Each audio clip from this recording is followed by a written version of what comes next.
Señor, te damos gracias por tu palabra que nos ha sido regalada.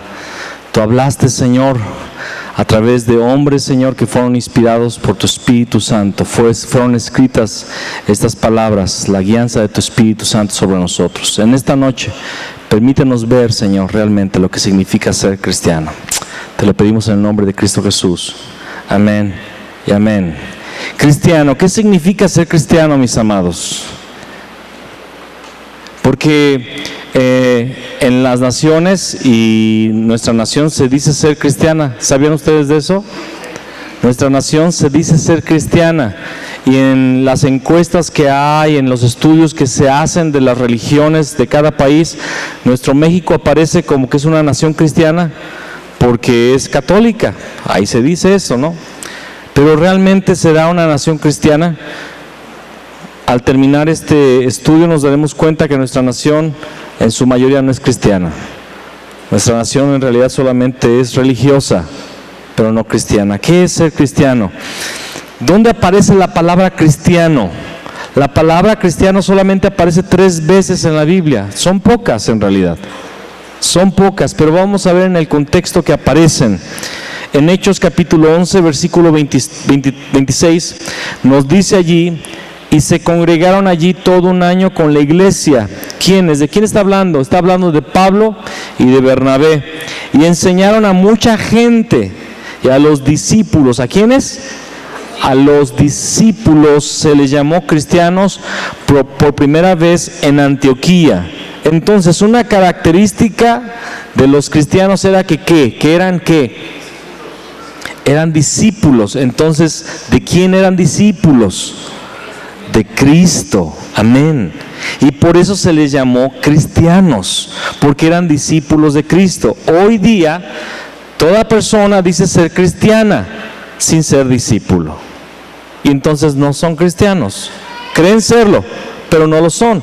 Porque la primera vez que vemos en la Escritura que aparece esta palabra es a la gente que eran discípulos de Cristo y que estaban siendo enseñados por los apóstoles por todo un año. Dice la palabra allí que están enseñando a mucha gente, y a las personas que se dejaron discipular, que llegaron a ser discípulos, la gente les llamó por primera vez: esos son cristianos. Esos son seguidores de Cristo. Vamos a ver que era porque ellos se parecían a Cristo, porque ellos hablaban solamente de Cristo. Amén. Y en Hechos 26, 28 dice: entonces Agripa dijo a Pablo: por poco me persuades a ser ¿qué? O un seguidor de Cristo. Por poco. Porque Pablo está ahí en su defensa ante Agripa. Agripa es una autoridad política, y Agripa tiene una mujer que es judía, y Agripa conoce acerca de la ley de Moisés y conoce acerca de ese Dios, ¿verdad? Y Pablo le empieza a explicar en su defensa el por qué está preso, pero en realidad él está anunciándole el evangelio. Y esto es muy interesante. No importa cualquiera que sea la situación, debemos de aprovechar para evangelizar. Y aunque Pablo estaba en su propio juicio, que lo podía llevar a la cárcel, o más bien a la muerte, él no está preocupado con el juicio, él está preocupado con compartir del evangelio en ese momento.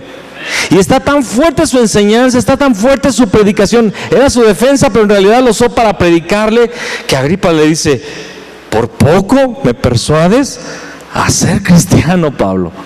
Y Pablo le dice: ojalá usted fuera como yo, excepto con estas cadenas. Excepto por las cadenas, que usted fuera cristiano, que usted fuera seguidor de Cristo, porque ahí está la vida eterna. Amén. Y en 1 de Pedro 4:16 dice Pedro: pero si alguno padece como cristiano, no se avergüence, sino glorifique a Dios por ello. Porque la verdad es que los verdaderos cristianos siempre han padecido persecución, afrenta. Lo vimos en el mensaje La fe que trasciende, hablando del ministerio de Pablo. Él realmente padeció mucho, fue muy perseguido. Tenía club, pero no de fanáticos, club de gente que lo quería asesinar. Y Pedro dice: si alguno padece como cristiano, no se avergüence, sino glorifique a Dios, porque es una bendición, hermanos, es una honra padecer por por el nombre de Cristo. Amén. Es una honra, es una gloria. ¿Cuál es el significado de lo que es ser un cristiano? Y hoy, ojalá y por el Espíritu Santo podamos entender el verdadero significado. Ser cristiano no significa tener una Biblia debajo del brazo. Eso no significa ser cristiano. Ser cristiano no significa vestirse con corbata y saco todos los domingos y con un vestido bonito los domingos. Eso lo hacen otras religiones, amados. Ser cristiano no significa ir a una reunión evangélica. Todas esas cosas pueden ser parte de una costumbre, parte de una forma, ¿verdad?, de culto. Pero ¿qué significa ser cristiano? Cuando usted investiga la raíz de la palabra cristiano en el griego, adivine qué encuentra. Adivine qué encuentra. Que en realidad es la misma palabra en el griego y se pronuncia igual. Es una palabra que no fue traducida, es transliterada solamente. Y las palabras griegas, las letras en griego se cambiaron por sus equivalentes al español y es cristiano, igualito en griego. Pero ¿qué significa? Es aquel que confiesa su fe en que Jesús es el Cristo, amados. ¿Por qué les llamaban cristianos? Porque hablaban de Cristo, porque se parecían a Cristo, porque eran seguidores de Cristo. Cristianos, y aquí están las letras, ustedes las pueden ver, esas son las letras en griego, ¿verdad? Yo sé un poquito de griego, pero se me olvida a cada rato, ¿verdad? Me lo hicieron aprender en la prepa. Pero ya aparecen las letras en griego y es cristianos, perteneciente a Cristo, similar a Cristo, soldado de Cristo, familia de Cristo, el que apoya a Cristo, seguidor de Cristo. Todo eso significa cristiano. Amén. Veían a Cristo en las personas y decían, son como Cristo. Mi papá decía siempre, decían, son pequeños Cristos. Son seguidores de Cristo, pertenecen a Cristo, confiesan a Cristo, son soldados de Él, son familias de Cristo, son los que apoyan a Cristo. Acuérdense que el Evangelio era locura en la época de la iglesia primitiva. Era un mensaje absurdo, como que un carpintero muerto en una cruz romana que resucitó y que era el Hijo de Dios. Y Pablo dice, por la locura de la predicación, Dios quiere salvar al mundo. Y esas personas no se avergonzaban de ese evangelio y la gente se quedaba asombrada, estupefacta de que con tanta fe predicaban que aquel era el Cristo, el Hijo de Dios, y estaban dispuestos a dar la vida por ese mensaje y decían, esos son los cristianos. Esos son los cristianos, son los seguidores de Cristo. ¿Cuál es? Ya vimos el significado, ¿verdad?, de la palabra en griego, de la palabra griega cristiano, pero ¿cuál es la identidad del cristiano? Romanos 1:6 dice, entre las cuales estáis también vosotros llamados a ser de Jesucristo. No solamente seguimos a Jesús el Cristo, sino que somos de Él, somos su pertenencia. Somos de Él, le pertenecemos y hemos sido llamados. Y Pablo le está diciendo a los romanos, el evangelio ha sido predicado a todas las naciones y ustedes también, romanos, son llamados a ser de Jesucristo. Y lo mismo los mexicanos, los latinos, somos llamados a ser de Jesús el Cristo, pertenencia de Él. Esa es mi identidad. Yo no pertenezco a un grupo, yo no pertenezco a una denominación, yo le pertenezco al Hijo de Dios, soy suyo. 1 Corintios capítulo 3 versículo 23, y vosotros de Cristo y Cristo de Dios. ¿En qué contexto está hablando Pablo esto? En el contexto de la división que se había levantado en la iglesia de Corinto. La iglesia se había dividido, se había fraccionado. Ahí ya empezamos a ver en ese capítulo las denominaciones en su primer momento. Cuando acababan de nacer y no se llamaban de tal denominación como el día de hoy, fulanistas, sultanistas, ¿verdad? Así nos llamamos el día de hoy, se les llama las denominaciones. En aquel tiempo decían, yo soy de Pablo, yo soy de Apolos, yo soy de Cefas. Y otros decían, los más rebeldes, yo soy de Jesucristo. Los que no querían seguir a ningún hombre, ellos decían, yo y mi casa, yo aquí hago el culto, yo aquí leo la Biblia, yo no quiero sujetarme a ningún pastor. Entonces Pablo dice, ¿quién es Apolos? ¿Quién es Pablo? ¿Quién es Pedro? Servidores. Uno siembra, otro riega, pero Dios es el que da el crecimiento. Y Pablo explica al final, y vosotros de Cristo y Cristo de Dios. Usted no le pertenece a esta congregación, le pertenece a Cristo. Se congrega aquí porque Dios lo llamó a congregarse en una iglesia local. Amén. Pero usted le pertenece no al pastor X, sultano, Fabián Zacarías. Usted le pertenece a Cristo. Él dio su sangre por usted. Él resucitó por usted. Él resolvió su problema. Usted es de Cristo. Esa es mi identidad. Yo soy de Cristo, así como Cristo es de Dios. Alguien diga un amén fuerte. En Gálatas 3, versículo 29. Y si vosotros sois de Cristo, ciertamente linaje de Abraham sois y herederos según la promesa. ¿Qué significa que soy linaje de Abraham? Soy parte del Israel de Dios. Soy parte del pueblo escogido de Dios. Soy de su familia, hermanos. Somos de la familia celestial.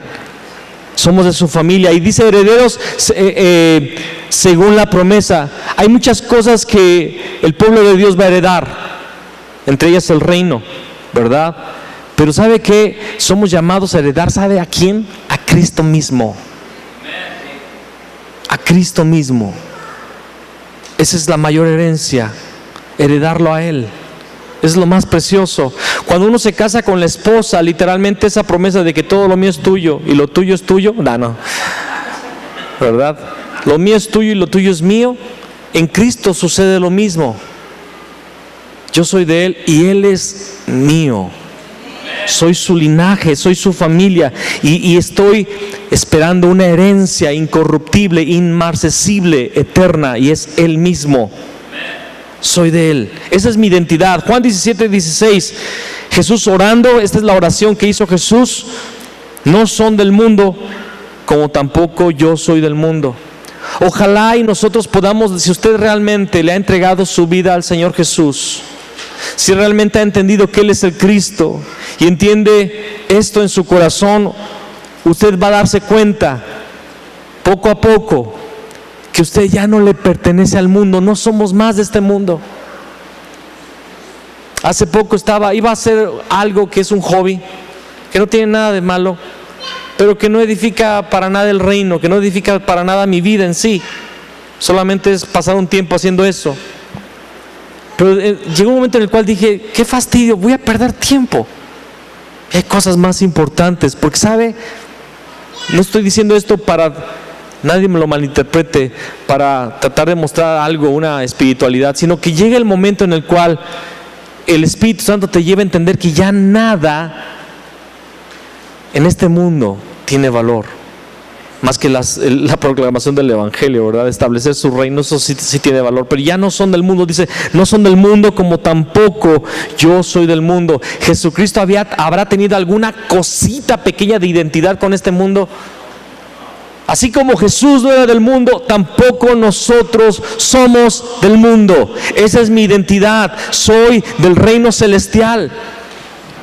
1 Corintios capítulo 6, versículo 19 al 20 dice: ¿O ignoráis que vuestro cuerpo es el templo del Espíritu Santo, el cual está en vosotros, el cual tenéis de Dios? Está hablando del Espíritu Santo. Está en nosotros, lo tenemos de Dios, y que no sois vuestros.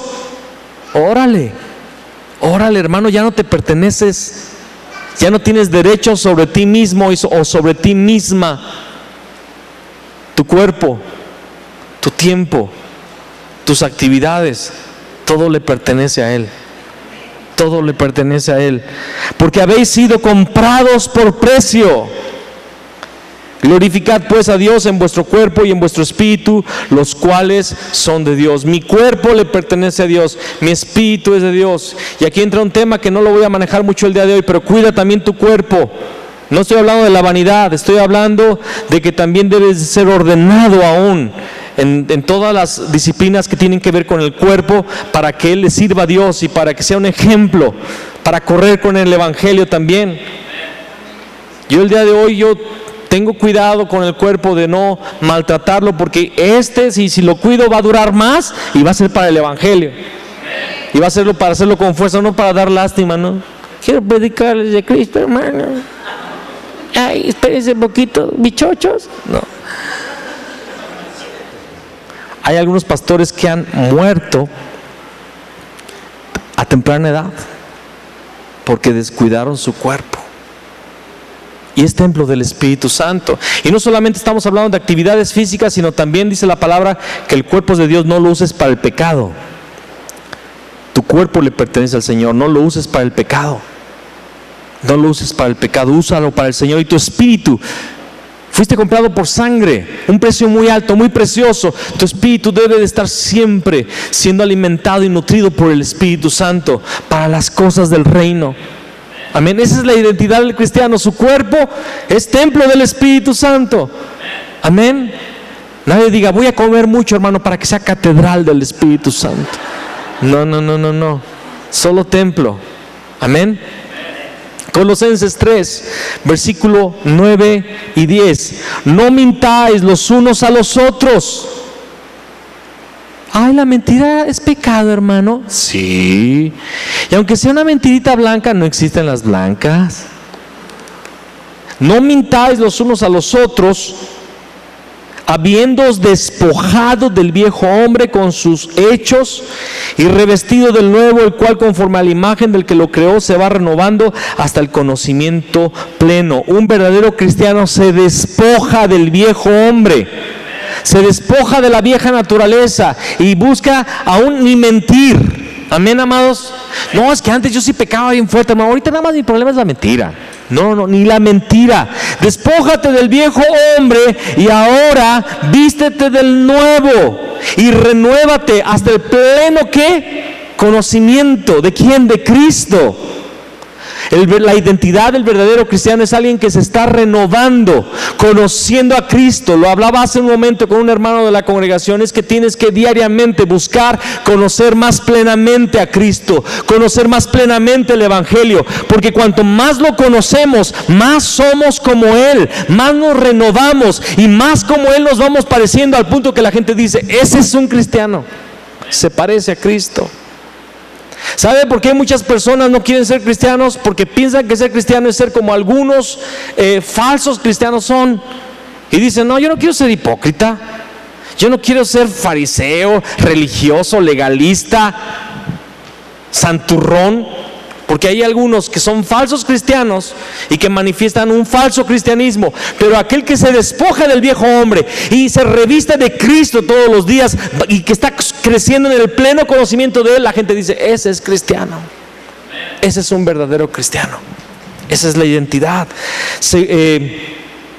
Segunda de Pedro, capítulo 1:4 dice, este está precioso, por medio de las cuales nos ha dado preciosas y grandísimas promesas, para que por ellas llegaseis a ser participantes ¿de qué?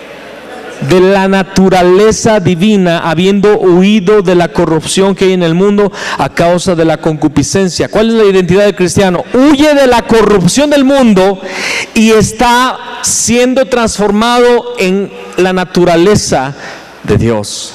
Dios quiere que seamos participantes ¿de qué? De su naturaleza divina. El propósito de Dios, ¿cómo hizo Dios al hombre? Génesis 1, 27 y 28.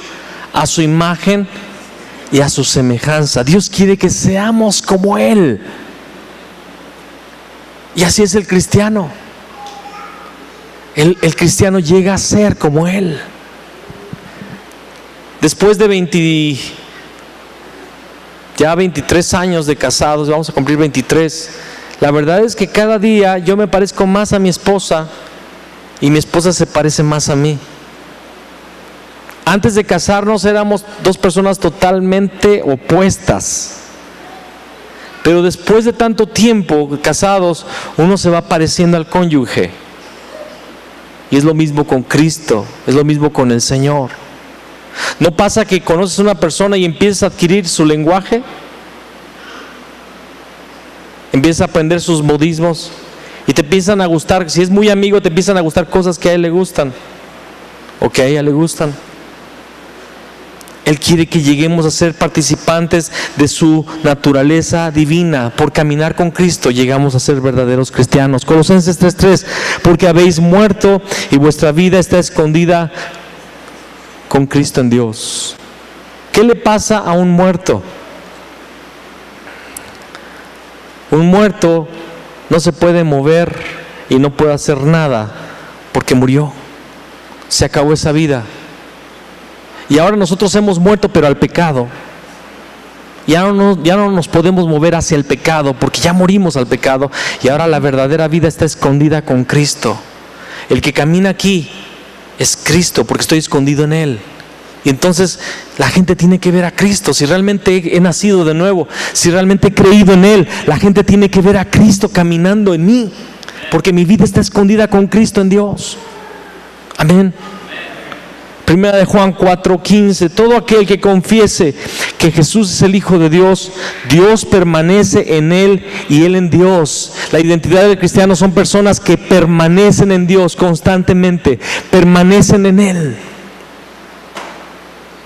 Permanecen, no son movidos, no oscilan, no están dudando un día sí, no es que sí creo, y el otro día no creo que no es así. No, permanecen, han tenido una experiencia sobrenatural, ha sido real en su vida, Cristo es real para ellos y permanecen. Mi deseo es verlos permanecer, mis amados. Mi deseo es que lo que se está trabajando el día de hoy y durante algunos años permanezca. Mi deseo es que cuando yo llegue a la presencia de Dios, poder ver a todos ustedes allá, gozándose en la presencia de Dios. Qué placer va a ser para mí el haber dado mi vida por algo que permaneció, por personas que permanecieron y que están allí, gozándose del reino celestial, del reino eterno, viendo su gloria, viendo su presencia y su hermosura. Todo aquel que confiese que Jesús es el Hijo de Dios, Dios permanece en Él. Dios permanece en Él. ¿Qué significa que Dios permanece en Él? ¿Cómo le llama Dios a eso? Emmanuel, Dios con nosotros. Dios permanece en Él. La vida de Dios, el cielo ha entrado a esa persona y la gente puede ver que Dios está en Él. ¿Cuál es la vida del cristiano? Primera de Pedro 2:21, la escrita allí está equivocada. Ese pasaje dice: pues para esto fuisteis llamados, porque también Cristo padeció por vosotros, dice, dejándonos ejemplo para que sigáis sus pisadas. Es lo que dice ese versículo. Pues para esto fuisteis llamados. ¿Para qué fuimos llamados? Porque también Cristo padeció por nosotros, dejándonos ejemplo para que sigáis sus pisadas. ¿De qué está hablando? Seguir las pisadas, seguir el camino que dejó Jesús, es aprender a sufrir por el Evangelio también. Él nos dejó ejemplo. ¿Y cuál fue el ejemplo? Él estuvo dispuesto a padecer. Y si cualquier dificultad, si cualquier tribulación te hace dudar, ten cuidado, no has creído. Realmente no has creído. Porque los que verdaderamente han creído están dispuestos a padecer. Y el padecimiento, las aflicciones del tiempo presente los elevan en lugar de destruirlos. No sé si me explico.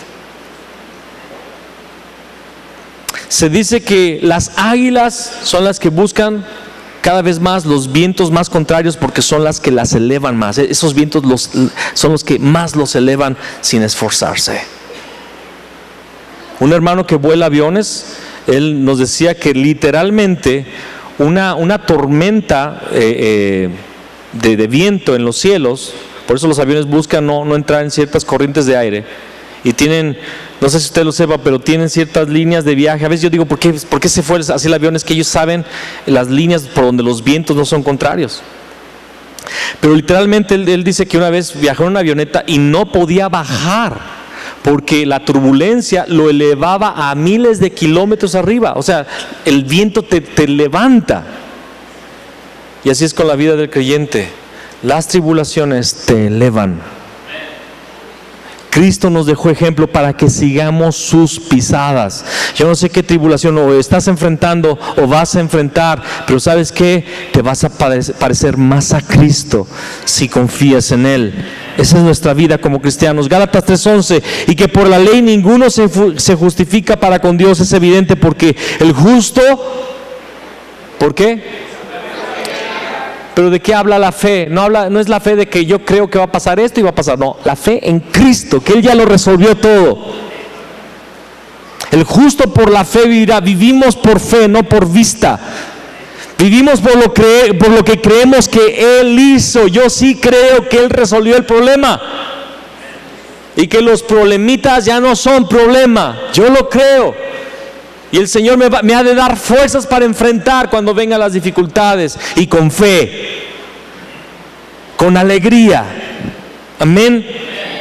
Efesios 4, 12 al 13 dice: a fin de perfeccionar a los santos para la obra del ministerio, para la edificación del cuerpo de Cristo, hasta que todos lleguemos a la unidad de la fe y del conocimiento del Hijo de Dios, a un varón perfecto, a la medida de la estatura de la plenitud de Cristo.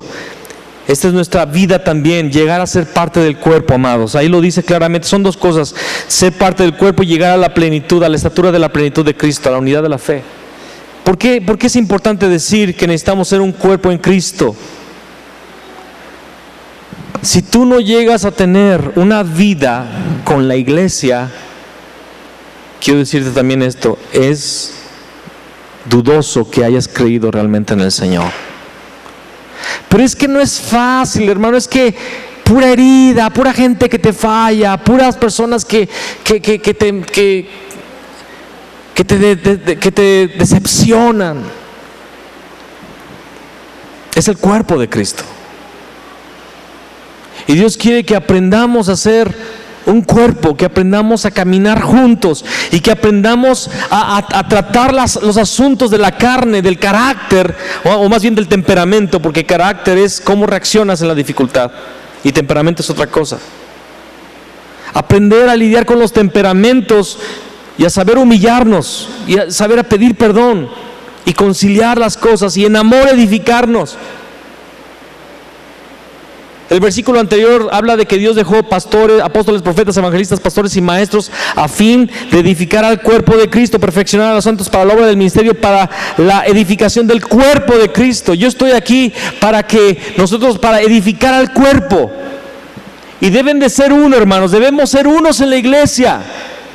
Debemos tener un mismo sentir, un mismo corazón. ¿Y cuál es el mismo sentir? Proclamar a Cristo, conocer a Cristo,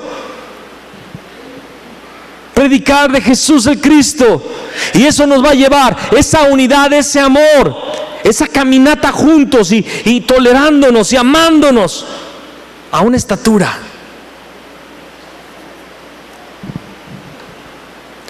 Pero es que hoy el evangelio es muy fácil.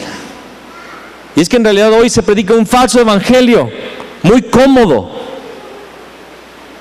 Y muy fácil la gente dice ser cristiano siendo mundanos, siendo paganos, odiando a su hermano, criticando a su hermano, hablando mal del otro, no sujetándose a la autoridad que Dios ha delegado. Es muy fácil. Mucha gente dice: yo soy cristiano, pero no puede congregarse fielmente, no puede obedecer a los pastores que Dios ha puesto, no puede seguir el camino. ¿Sabe por qué? Porque está siguiendo un falso evangelio.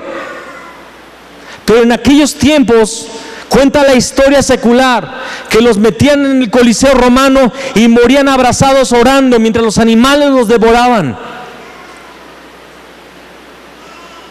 Proclamaban: Jesús es Señor, Jesús es el Cristo, mientras los leones, los tigres, las bestias devoraban a sus hijos.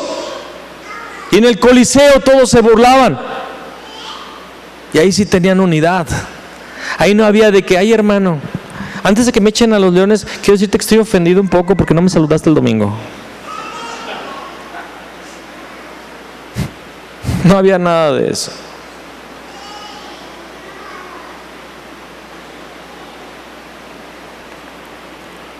Hasta que todos lleguemos a la unidad de la fe y del conocimiento del Hijo de Dios, a un varón perfecto, a la medida de la estatura de la plenitud de Cristo.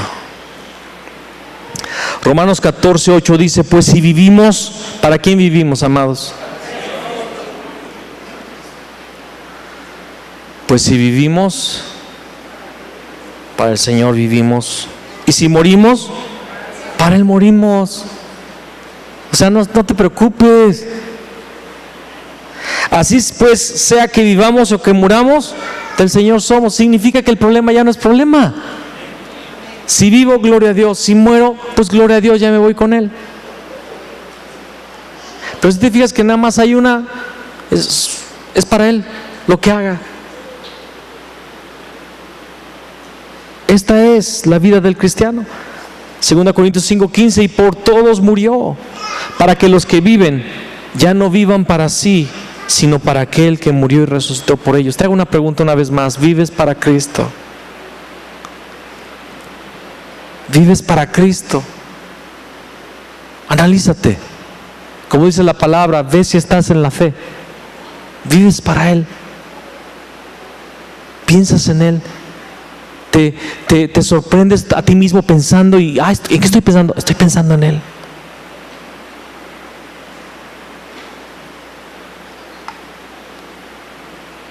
Mateo 16:24. Entonces Jesús dijo a sus discípulos: si alguno quiere venir en pos de mí, niéguese a sí mismo y tome su cruz y sígame.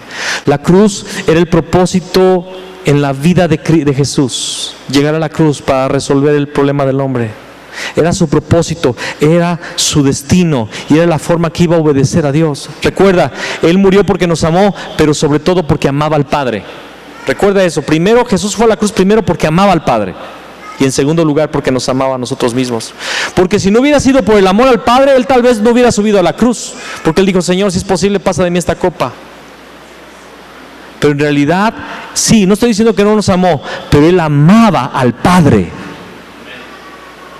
Y como la voluntad del Padre es que dice la palabra en Juan 3:16, de tal manera amó Dios al mundo, que dio a su Hijo unigénito, para que todo aquel que en Él cree no se pierda, mas tenga vida eterna. En su carne Jesús, Él sufría porque sabía que iba a ir a la cruz, pero su amor por el Padre era tan grande, y también por nosotros, que Él sufrió la cruz. Si alguno quiere venir en pos de mí, niéguese a sí mismo. Cuando Él tomó la cruz, estaba negando a sí mismo. ¿Se estaba negando a qué? A su placer, a su confort, a estar bien, a no sufrir. Él se negó a la carne y aceptó el deseo del Padre. Tome su cruz significa decidir vivir para la evangelización mundial, decidir vivir para Cristo, para proclamar su evangelio. Cuando hablamos de evangelización mundial, estamos hablando de proclamar a Cristo, de proclamar el evangelio, de proclamar su obra y su amor por nosotros, su voluntad.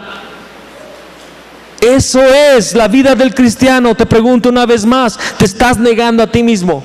¿Estás tomando tu cruz? ¿Le estás siguiendo?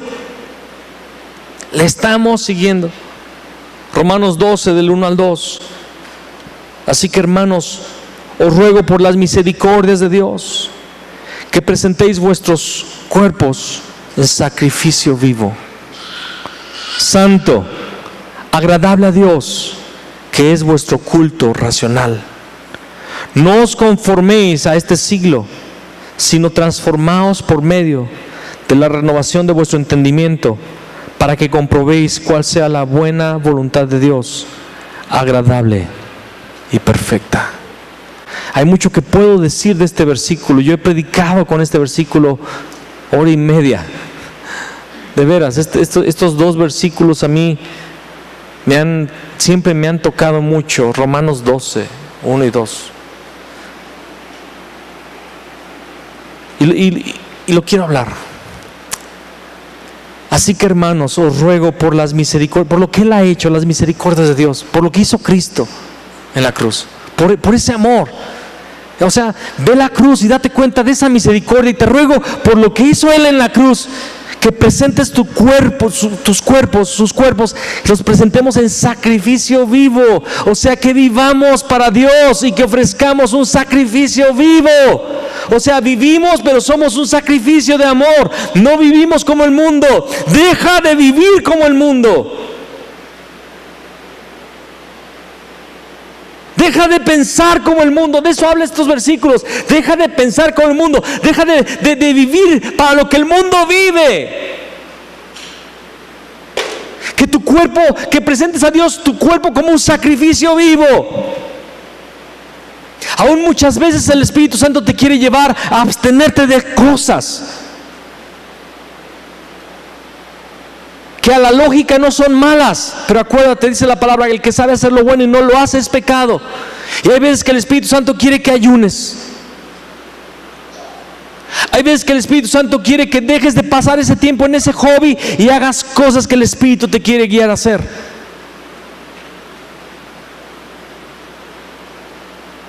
Tu cuerpo debe de ser un sacrificio vivo, santo, agradable a Dios, que es vuestro culto racional. Qué interesante, ¿qué es el culto? No es nada más venir los domingos, es vivir una vida siguiendo la voluntad y la dirección del Espíritu Santo. Y aún en tu cuerpo físico. Tu cuerpo físico es una redundancia, pero tu cuerpo. Lo que veo, lo que escucho, lo que hablo, hacia dónde voy.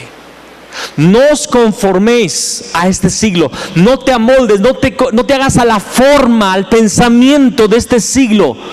No os conforméis a este siglo, y dice este siglo porque cada siglo tiene sus modas y sus tendencias, sus engaños, sus trampas, que el Dios de este mundo, que el príncipe de las potestades del aire establece en cada siglo, en cada generación. Y en este siglo hay una corriente que se sigue. No te conformes, no te hagas a la forma del mundo, sino transformaos, metamorfo, es la palabra griega.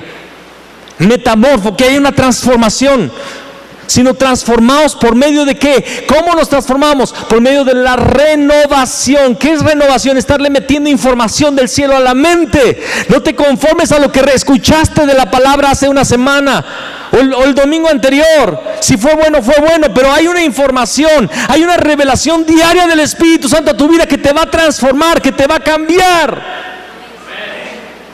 A mí me da tristeza cuando hay hermanos que dicen: no, es que yo me guío por el estudio que recibía y tengo unos papelitos y ahí están unas hojas bien amarillas, ¿verdad? Desde hace 20 años. Hermano, gloria a Dios por esos estudios y todo eso, pero hay una revelación nueva y fresca cada día del Espíritu. No estoy hablando de modas, no estoy hablando de corrientes filosóficas, sino la misma revelación, pero desde los días de Pedro, pero que está siendo renovada en tu vida cada día, sino transformados por medio de la renovación de vuestro entendimiento. Dice: para que comprobéis cuál sea la voluntad, la buena voluntad de Dios, agradable y perfecta.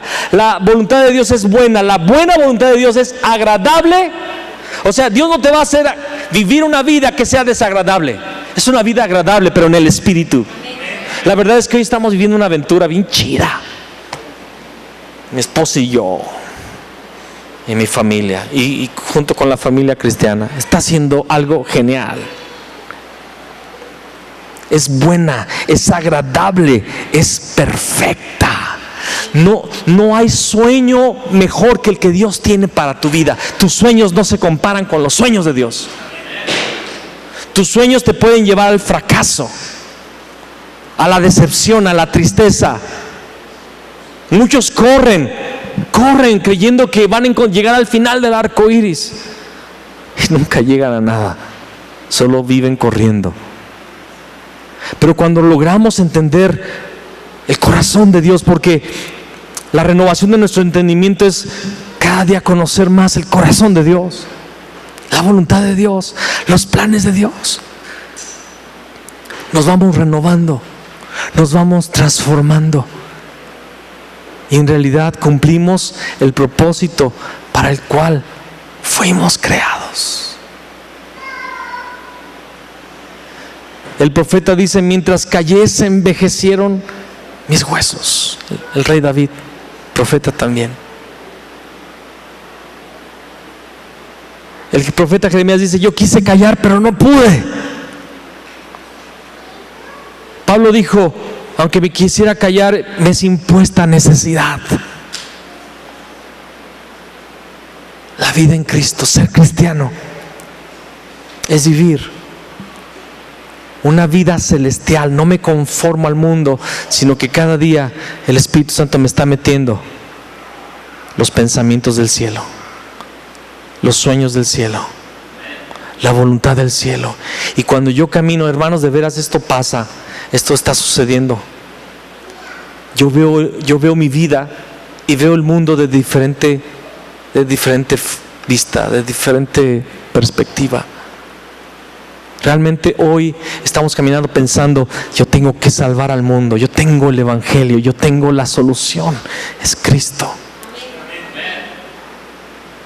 Es Cristo.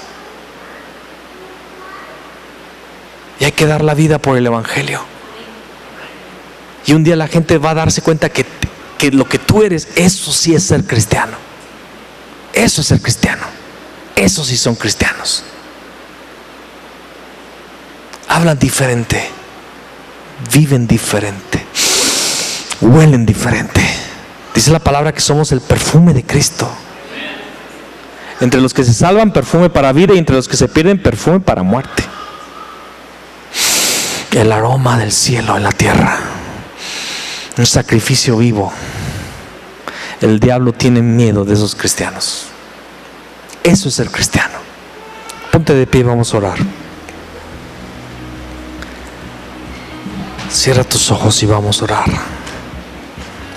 Dile al Señor: yo quiero ser verdadero cristiano. Díselo, levanta tu voz y ora al Señor. Levanta tu voz, hermano. Dile: yo quiero ser una persona que confiesa una fe en Jesús el Cristo. Alguien que le pertenece a Cristo. Alguien quien es como Cristo. Un soldado de Cristo. Yo quiero ser soldado de Cristo, familia de Cristo, un seguidor de Cristo. Que el mundo puede decir: Fabián es cristiano porque sigue a Cristo, porque solo habla de Jesús, quien es el Cristo. Padre, yo estoy seguro que si vivo para ti, vivo, y si muero para ti, muero. Sea que vivo o que muera, Señor, soy tuyo, estoy escondido contigo, Señor. Padre, por causa de tus misericordias derramadas, porque derramaste tu sangre, derramaste tu vida, Señor, en esa cruz, y resucitaste con poder para darme vida eterna, Señor. Yo quiero ser verdadero cristiano, en el nombre de tu Hijo Jesús el Cristo. Amén y amén. Gloria al Señor.